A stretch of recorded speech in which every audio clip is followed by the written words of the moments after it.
যদি বন জঙ্গল থাকে তবে জীবনও থাকে, আর যদি সেই বন শালগাছের হয় তবে সেখানকার জীবন হয়ে ওঠে আরও সুন্দর। মৈকাল পর্বতশ্রেণী, লম্বা লম্বা শালগাছ, চন্দন গাছ, হাজার হাজার প্রজাতির গাছপালা এবং অসংখ্য বন্য প্রাণীতে বেষ্টিত। চন্দনের সুবাস যেন চাদরের মতো বিছিয়ে আছে এক বিশাল সমভূমির উপর। আর এই সমভূমির প্রধান আকর্ষণ এক বিশেষ প্রজাতির হরিণ, বারাসিঙ্গা। প্রথমবারের মতো ১৯৩৩ সালে এই বন ও সমভূমি কানহা অভয়ারণ্য নামের স্বীকৃতি পায়। সময়ের সঙ্গে সঙ্গে এর রূপ বহুবার পরিবর্তিত হয়েছে। একসময় এর নাম হয় কানহা টাইগার রিজার্ভ। দশকের পর দশক কেটে গেছে, পৃথিবীতে এসেছে অসংখ্য পরিবর্তন, কিন্তু যা বদলায়নি তা হল এই জঙ্গলের জাদু। শীতকালে শালগাছের ফাঁক দিয়ে জাফরান রঙের সূর্যের আলো, উপত্যকায় লাফিয়ে বেড়ানো নাঙুর, অথবা শালবনের মাঝ দিয়ে বয়ে চলা উজ্জ্বল বুনো নদী, প্রতিটি দৃশ্যেরই আছে নিজস্ব এক অনন্য জাদু। এই জাদুই কানহা অভয়ারণ্যকে এক আলাদা পরিচয় দেয়।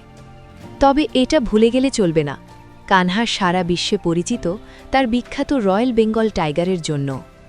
এখানে বহু বিখ্যাত বাঘ রয়েছে।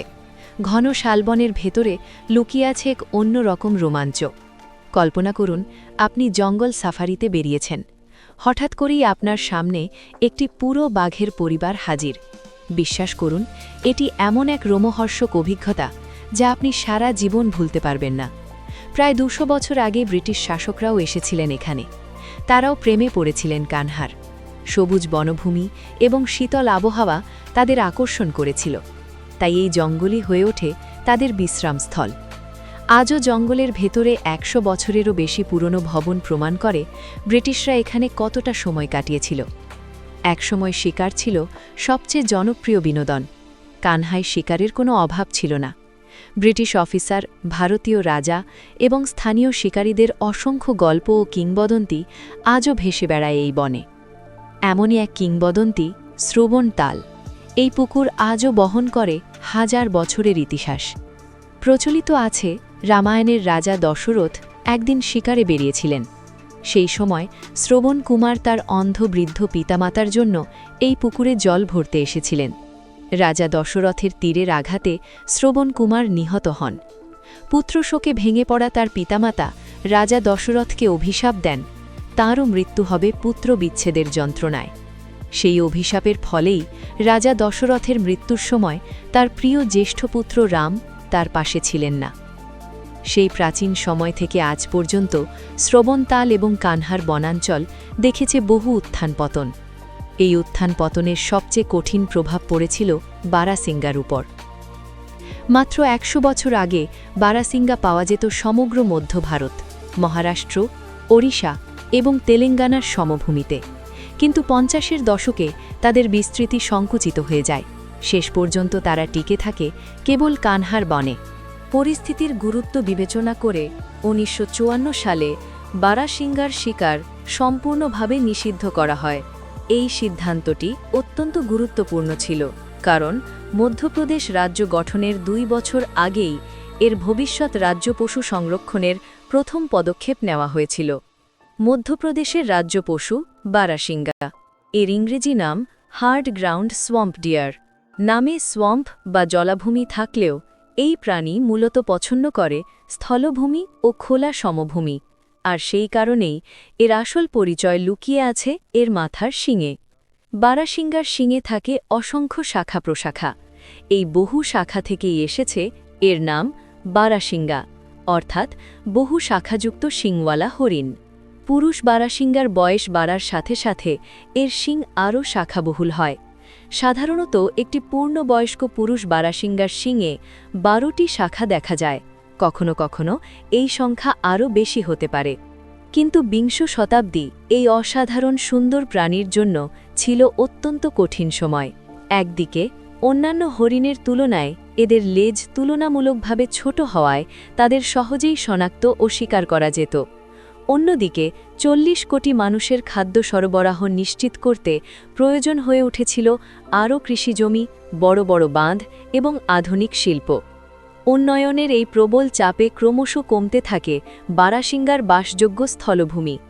অন্যান্য তৃণভোজী প্রাণীরা পরিবর্তিত পরিবেশের সাথে নিজেদের খাপ খাইয়ে নিলেও বারাসিঙ্গা ছিল ভিন্ন।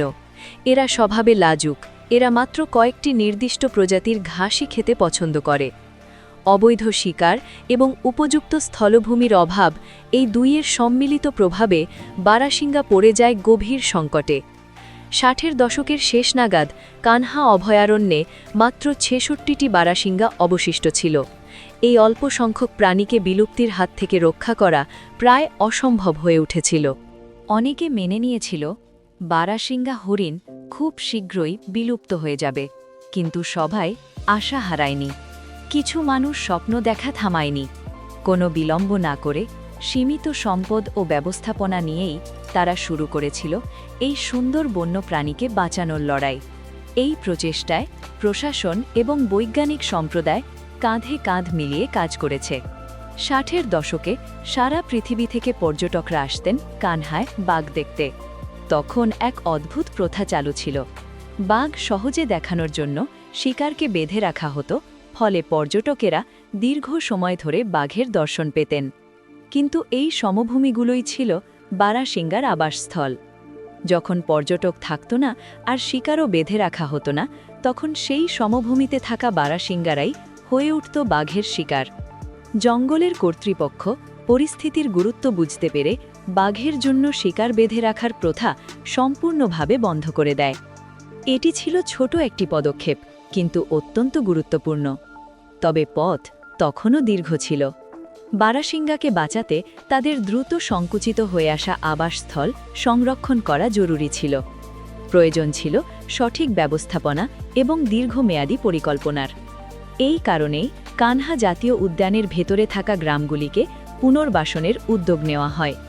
একই সঙ্গে বনের ভেতরের খালি মাঠগুলোকে বারাসিঙ্গার উপযোগী আবাসস্থলে রূপান্তর করার কাজ শুরু হয়। 1969 সালে বারাসিঙ্গা ও অন্যান্য বন্যপ্রাণী সংরক্ষণের জন্য ভারতের প্রথম গ্রাম হিসেবে সৌনফ গ্রাম পুনর্বাসনের কঠিন সিদ্ধান্ত গ্রহণ করে। নিজেদের প্রতিষ্ঠিত বাড়ি, জমি এবং স্মৃতিগুলোকে চিরতরে বিদায় জানানো কখনোই সহজ নয়। তবুও এই গ্রামের মানুষরা কানহা এবং বারাসিঙ্গার ভবিষ্যতের জন্য নিজেদের ঘরবাড়ি ছেড়ে দিয়েছিলেন। সবচেয়ে আশাবঞ্জক বিষয় হল তারা স্থান বদলেছেন, কিন্তু তাদের সংস্কৃতি এবং জীবনধারা ত্যাগ করেননি। এই ত্যাগ, এই সচেতনতা এবং এই সম্মিলিত প্রচেষ্টাই আজ বারাসিঙ্গার অস্তিত্বের ভিত্তি হয়ে দাঁড়িয়েছে। 70-এর দশকে কানহা জাতীয় উদ্যানের কর্তৃপক্ষ একটি গুরুত্বপূর্ণ সিদ্ধান্ত নেয়। কিছু বারাসিঙ্গাকে সংরক্ষিত ঘেরের ভেতরে রাখা হবে, যাতে তারা সব ধরনের শিকারীর হাত থেকে সুরক্ষিত থাকে। সেখানে তারা নিরাপদে কোনো ভয় ছাড়াই বংশবৃদ্ধি করতে পারবে। পরিকল্পনাটি ছিল স্পষ্ট। এখানে জন্ম নেওয়া শাবকদের বড় করে পুনরায় জঙ্গলে ছেড়ে দেওয়া হবে, যাতে স্বাভাবিক প্রজননের মাধ্যমে সংখ্যা বাড়ে। প্রায় 50 বছরের দীর্ঘ সংগ্রামের পর আজ কানহার সমভূমিতে শত শত বারাসিঙ্গা বিচরণ করছে। এখন কানহার প্রতিটি ব্যবস্থাপনা কার্যক্রম বারাসিঙ্গার চাহিদা মাথায় রেখেই করা হয়। উঁচু তৃণভূমি, বড় বড় পুকুর আর পুকুরে তাদের প্রিয় জলজ উদ্ভিদের উপস্থিতি সবকিছুই সূক্ষ্মভাবে পরিচালিত হয়। তাই কানহায় একটি নয়, দুটি নয়, পুকুরের সারি চোখে পড়ে। বছরের যে কোনো দিন, যে কোনো সময় কোনো না কোনো পুকুরে বারাসিঙ্গাকে নড়াচড়া করতে দেখা যায়। ঋতুর সঙ্গে সঙ্গে জঙ্গলের রং বদলে যায়। বর্ষা শেষে এই বনভূমি পৌঁছে যায় সৌন্দর্যের চূড়ান্ত পর্যায়ে। গ্রীষ্মকালে বারাসিঙ্গার শিং ঝরে পড়ে, আর বর্ষাকালে যেমন দ্রুত বেড়ে ওঠে সবুজ গাছপালা, তেমনি আবার গজাতে শুরু করে তাদের শিং। বর্ষার সোনালি বাদামি দেহরং আর গোলাপি মখমলের মতো শিংয়ের আবরণে তারা যেন রামায়ণের সোনার হরিণের প্রতিচ্ছবি। শীতকাল প্রেমের ঋতু। পুরুষ বারাসিঙ্গারা সঙ্গীর খোঁজে ব্যস্ত হয়ে ওঠে।